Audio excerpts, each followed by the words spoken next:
तो कहानी की शुरुआत होती है एक रेगिस्तान से, जहाँ दो आदमी एक खास किस्म की लिजर्ट इन्हीं बड़े छिपकली पकड़ने आए थे। एक आदमी अपना जाल वहाँ बिछाकर एक लिजर्ट को पकड़ लेता है, तभी दूसरा आदमी जमीन पर डेंजर जोन लिखा हुआ देखता है, जिसका मतलब था कि यहाँ पर खतरा है और इंसानों का आना यहाँ पर मना है। तभी देख वो अपने साथी को यहाँ से निकलने का कहता है, और फिर जब वो अपना बिछाया जाल निकाल ही रहा था कि तभी उसे अजीब सी आवाज सुनाई देती है। वो चेक करने जब आगे जाता है तो देखता है कि वहाँ एक काफी बड़ा गड्ढा है। उसे काफी अजीब लगता है कि इतना बड़ा गड्ढा आखिर रेगिस्तान के बीचों बीच होने का मतलब क्या है, मगर तभी वो देखता है कि उसका साथी अचानक से उस गड्ढे से बाहर आता है। वो काफी डरा हुआ था और मदद मांगने लगता है। इससे पहले कि वो कुछ समझ पाता, तभी नीचे से एक काफी बड़ा क्रिएचर खींचकर उसे अपने साथ ले जाता है। ये देख वो डर जाता है और अपना बाइक लेकर वहाँ से निकलने लगता है, लेकिन मुसीबत बाइक चलती ही नहीं। और फिर तभी उस क्रिएचर का बड़ा सा हाथ बाहर आकर इस आदमी को भी पकड़ लेता है और खींचकर गड्ढे में अपने साथ ले जाता है। और इसके बाद हम दो सिंगर्स को देखते हैं जो बहन भाई थे और एक साथ एक क्लब में गाना गा रहे थे। इनमें लड़के का नाम काओ था। फिर जब शो खत्म होता है तो काओ अपनी बहन से कहता है कि हम जो भी पैसे गाने गा गा कर कमाते हैं इतनी मेहनत से, उसमें से आधे से ज्यादा हिस्सा तो हमारा सीनियर ही रख लेता है, इसीलिए अब से मैंने उसके साथ काम करना बंद कर दिया है। उनकी बातचीत करने के दौरान ही वहाँ नशे की रोकथाम करने वाली पुलिस आ जाती है, जो पूरे क्लब में छापा मारती है और सभी लोगों को चेक करने लगती है कि किसी ने नशा तो नहीं किया हुआ। आखिर में उस सिंगर काओ पर ही इल्जाम लगा देते हैं कि और किसी का तो पता नहीं, मगर ड्रग फिलहाल तुमने लिया हुआ। हालांकि काओ उन्हें समझाता भी है कि नहीं, ऐसा कुछ नहीं है, मैंने कभी ड्रग को हाथ तक नहीं लगाया, मगर पुलिस उसकी बातों को यकीन नहीं करती। थोड़ा सोचने के बाद उसका शक अपने सीनियर पर जाता है, जिसके साथ उसने काम करना बंद कर दिया था। फिर अब काओ को जमानत पर छोड़ दिया जाता है। इनकी बातों के दौरान उसकी बहन के पास उनकी मॉम की कॉल आती है, जो बताती है कि आपके नाना की मौत हो गई है। जो सुन वो लोग अपने गाँव जाने के लिए निकल जाते हैं अपनी मॉम से मिलने के लिए, जहाँ रास्ते में काओ अपने नाना के साथ गुजारा हुआ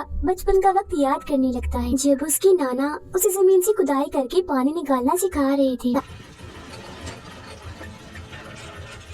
ताकि गांव वालों की पानी की जो तंगी है वो दूर हो सके। अब कुछ ही वक्त के बाद वो लोग अपने घर पहुंच जाते हैं और अपनी सारी फैमिली से मिलते हैं। तभी यहाँ एक लड़की जिसका नाम फोन था वो आती है, जो काओ की बचपन की दोस्त थी और अब वो एक काफी मशहूर यूट्यूबर बन चुकी थी। वो यूट्यूब पर वीडियोस डालती। काओ फोन से बात करने की कोशिश करता है, मगर वो उससे काफी नाराज थी और ठीक से उससे बात नहीं कर रही थी, क्योंकि आज 10 साल के बाद काओ अपने गाँव वापिस आया था। इस बीच उसने अपनी दोस्त फोन से कोई भी राब्ता नहीं रखा। अब यहाँ से सीन चला जाता है काओ और फोन के बचपन में, जहाँ हम देखते हैं कि एक बार फोन के डैड काओ के नाना को वो लिजर्ड्स गिफ्ट में दे रहे थे, क्योंकि उन्हें काफी कीमती माना जाता है। ये लिजर्ड्स फोन नहीं पकड़ी थी, मगर काओ ये कहकर उन्हें पिंजरे से आजाद कर देता है कि हमें किसी को भी ऐसे कैद नहीं करना चाहिए। उसकी बात फोन को इतनी पसंद आ जाती है कि उनकी दोस्ती हो जाती है। फिर इसके बाद हम वापिस से मौजूदा वक्त में आते हैं, जहाँ हमें वही दोनों आदमी दोबारा से दिखाए जाते हैं जिन्हें हमने शुरुआत में भी देखा था। इन दोनों को दरअसल उसी क्रिएचर ने नीचे गुफा में कैद करके रखा हुआ था। तभी वो क्रिएचर वहाँ आ जाता है, जिसका साइज बहुत ही बड़ा था और वो काफी खतरनाक भी दिख रहा था।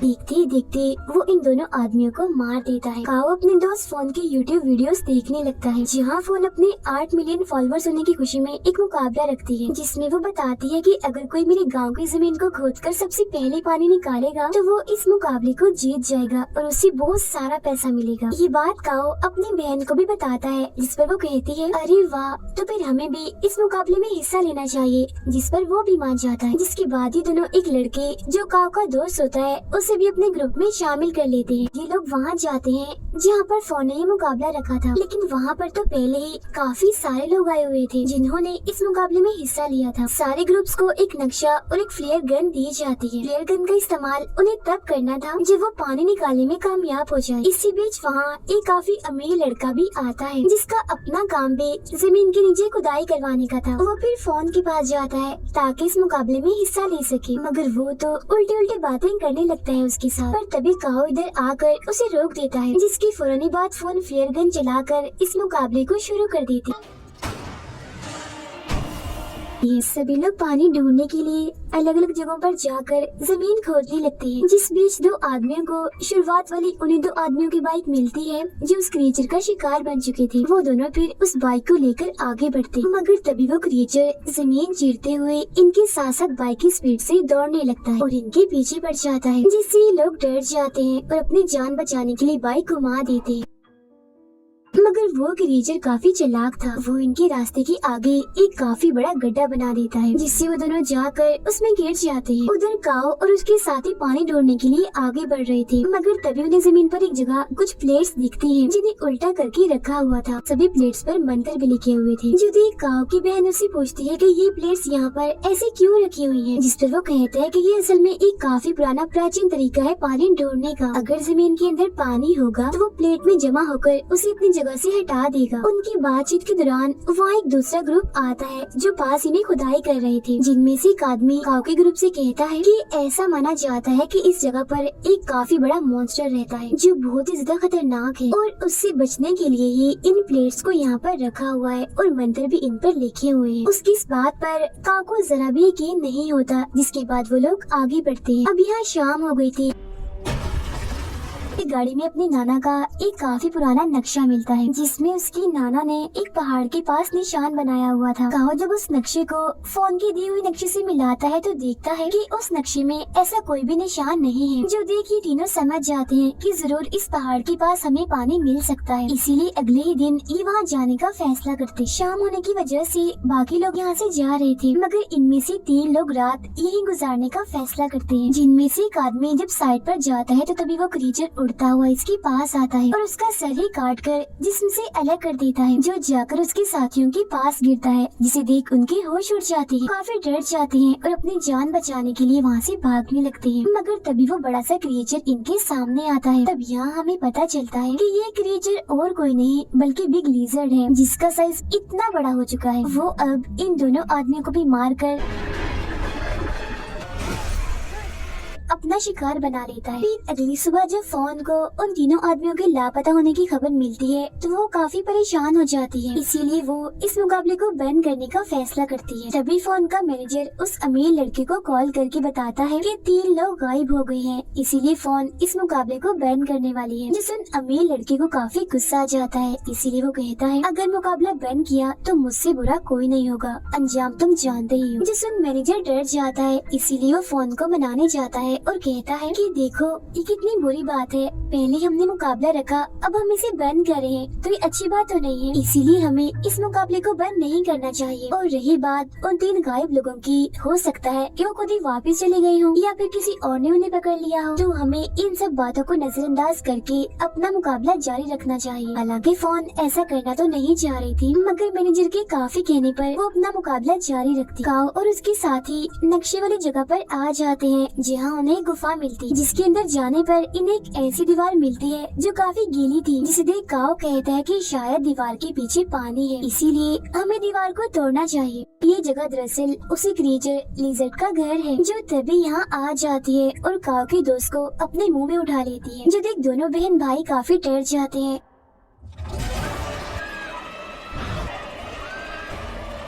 और अपनी जान बचाने के लिए गुफा से बाहर आ गए थे। फिर वो बाकी लोगों के पास जाकर सबको इस क्रिएचर के बारे में बताने लगते हैं, मगर कोई भी इनकी बातों को यकीन नहीं करता।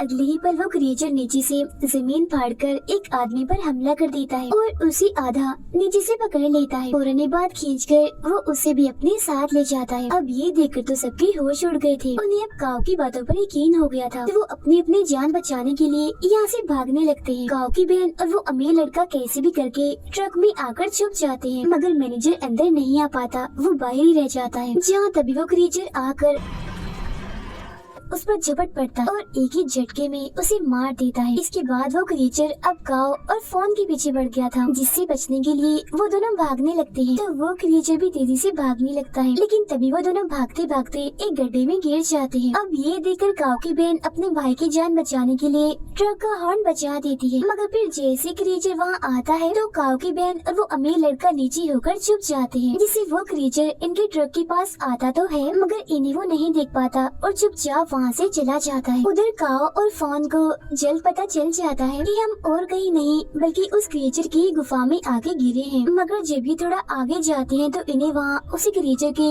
बहुत सारे अंडे दिखते हैं। यही इन्हें काओ का दोस्त भी दिखता है जो मरा नहीं था बल्कि अभी जिंदा था। क्रिएचर ने उसे भी उस मजबूत कवर में कैद करके रखा हुआ था। वो उसे वहाँ से बाहर निकालने की कोशिश करते हैं मगर नहीं निकाल पाते क्योंकि वो कवर उनसे टूटता ही नहीं। यहाँ उन्हें और भी बहुत सारे लोग दिखते हैं जो बिल्कुल ऐसे कवर में कैद थे। इन लोगों को दरअसल उस क्रिएचर ने अपने बच्चों को खिलाने के लिए रखा हुआ था। उधर काओ की बहन ट्रक से बाहर आती है तो देखती है कि वो क्रिएचर तो इनके ट्रक के ऊपर ही सो रहा है। वो चुपके से बगैर कोई शोर की आगे बढ़ती है और अमीर लड़के की गाड़ी में जाके बैठ जाती है। जिसके बाद वो अमीर लड़का भी ट्रक से निकलता है और अपनी गाड़ी की तरफ बढ़ने लगता है मगर तभी उससे आवाज पैदा हो जाती है जिससे वो क्रिएचर नींद से जाग जाता है और फौरन ही उस पर हमला कर देता है। वो उसे भी उठाकर अपनी गुफा में लाता है और उसी कवर में बंद कर देता है। काओ और फोन दोबारा से उसी गीली दीवार के पास पहुंच जाते हैं जिसे चेक करने के बाद फोन कहती है कि दीवार की दूसरी तरफ पानी है और क्योंकि ये लिजर्ड क्रिएचर है इसलिए शायद इसे पानी पसंद नहीं होगा तो उसने पानी से बचने के लिए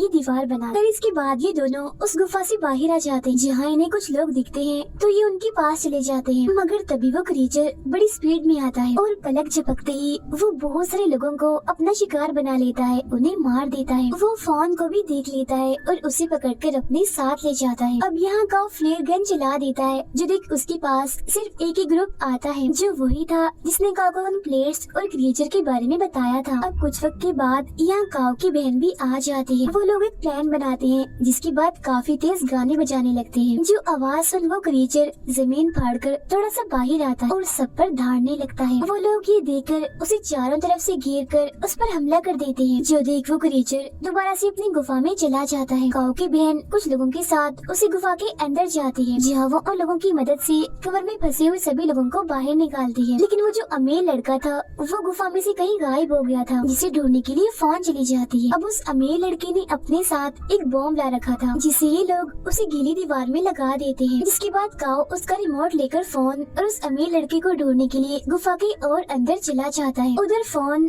अमीर लड़के को ढूंढ ही लेती है मगर जब वो यहाँ से जाने लगते हैं तो वो क्रिएचर इनके सामने आ जाता है जिसे देख अमीर लड़का फोन को वहीं छोड़कर सिर्फ अपनी ही जान बचाने के लिए वहाँ से चला जाता है।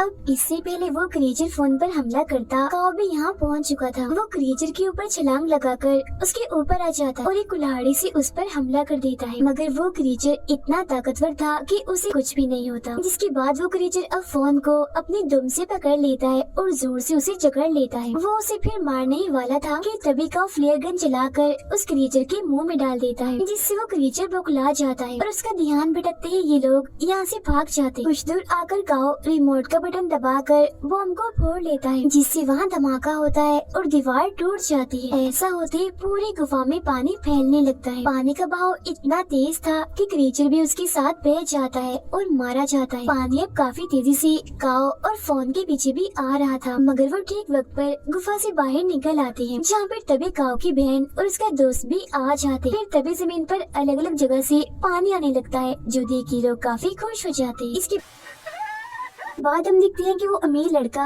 गड्ढे से बाहर आता है जो अभी जिंदा था जिसके हाथ में उस क्रिएचर का अंडा था जिसे देख वो काफी हंस रहा था। अब अंडा होने का मतलब ये है कि उस क्रिएचर का जड़ से खात्मा नहीं हुआ क्योंकि उसके अंडे अभी मौजूद हैं जिनमें से जाहिर है और भी बहुत सारे लिजर्ड क्रिएचर निकलेंगे और इसी के साथ ही ये फिल्म यहीं पर खत्म हो जाती है।